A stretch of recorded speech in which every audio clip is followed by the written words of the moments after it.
হরে কৃষ্ণা। এই কলিযুগের মানুষ ধন সম্পত্তি বাড়ানোর জন্য নানান জায়গায় ছুটাছুটি করছেন, কিন্তু অনেকেই জানে না যে আসল ধন সম্পত্তি কি। আসল ধন সম্পত্তি হচ্ছে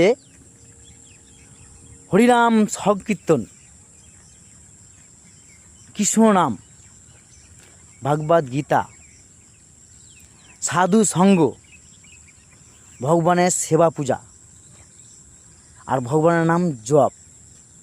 ভগবানের নাম যত বেশি করবেন তত আপনি ধন সম্পত্তি বেশি করবেন। এই ধন সম্পত্তি একমাত্র তোমার সঙ্গে যাবে।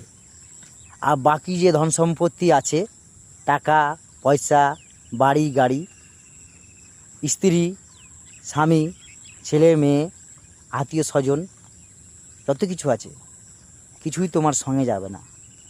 যখন এই দেহ থেকে প্রাণ আমাদের আত্মা বেরিয়ে যাবে, তখন তুমি যাকে বেশি ভালোবাসছো সেই বলবে শ্মশানে নিয়ে যেয়ে একে সৎ কাজের ব্যবস্থা করো। হরে কৃষ্ণ।